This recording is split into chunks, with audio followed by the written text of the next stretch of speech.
बड़ी जल्दबाजी में उन्होंने एक प्रेस कॉन्फ्रेंस की है और उस प्रेस कॉन्फ्रेंस में वो बात कम कर रहे थे, गोलियां ज़्यादा चला रहे थे। अब पता नहीं कारण पीछे क्या था। क्रशर्स का इशू यहाँ कई 2-3-4 वर्षों से चल रहा है। कुछ बात इलीगल माइनिंग की है, वो कारण थे। सरकार ने इलीगल माइनिंग बंद की है, वो फ्रस्ट्रेशन थी।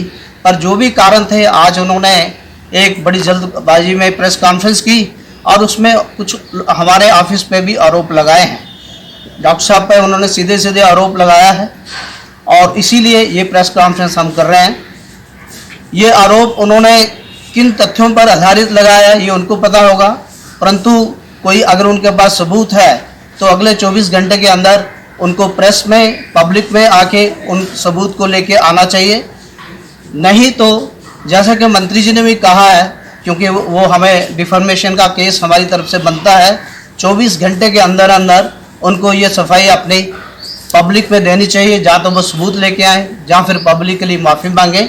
नहीं तो 1 करोड़ रुपए का डिफॉर्मेशन का केस, ऐसा मंत्री जी ने कहा है। वो हमारे ऑफिस की तरफ से होगा, जहाँ मंत्री जी करें वो उसका निर्णय लिया जा सकता है। और इसीलिए आप सबको यहाँ हमने अभी कष्ट दिया है। आप सब जानते हैं कि कोरोना सारी स्टेट का पूरा भारत जूझ रहा है इसमें, और ये जो एडमिनिस्ट्रेशन, डीसी, डिपकाम, सब लोग इन लोगों में, इन चीज़ों में इन्वॉल्व हैं। मैं उसकी तरफ से सफाई नहीं दे रहा, परंतु फिर भी सर उन्होंने मैसेजेस बताया, जो उन्होंने डिपकाम साहब को मैसेज किए थे कि इस तरह इशू है। उन्होंने ये भी कहा कि मैं बड़ा ही एक सेंसिटिव इशू और मैं कहीं ना कहीं आत्मदाह करूँगा अपने परिवार के साथ ही मैसेज। और उन्होंने कहा जो उन पे वो लगाया गया 96 लाख कुछ, जो और भी साथी हैं उनके, उस पर उनको बड़ा दुख हुआ है जो उन्होंने उस पर बताया हुआ है।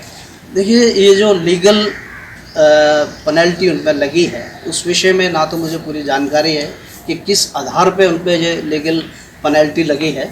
ये जानकारी तो वो विक्रम रंधावा जी दे सकते थे, प्रेस कॉन्फ्रेंस में ही दे सकते थे कि मुझे पेनल्टी जो इलीगल लगी है तो इस तरह से इलीगल है जी। उन्होंने वो सफाई तो वही दे सकते हैं। मैं इसकी लीगलिटीज के बारे में ज़्यादा जानता नहीं, परंतु उनको ही ये सफाई देनी चाहिए।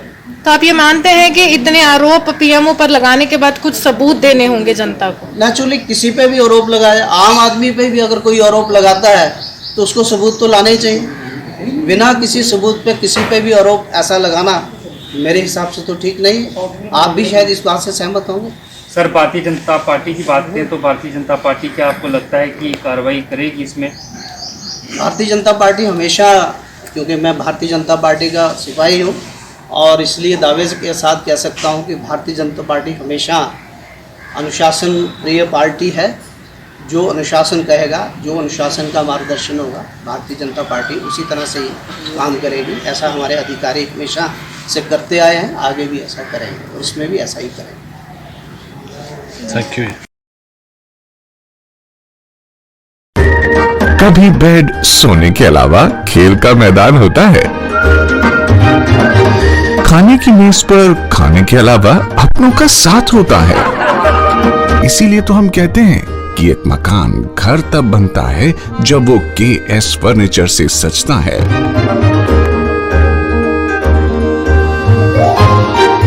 रिश्तों की मिठास का एहसास KS फर्नीचर के साथ।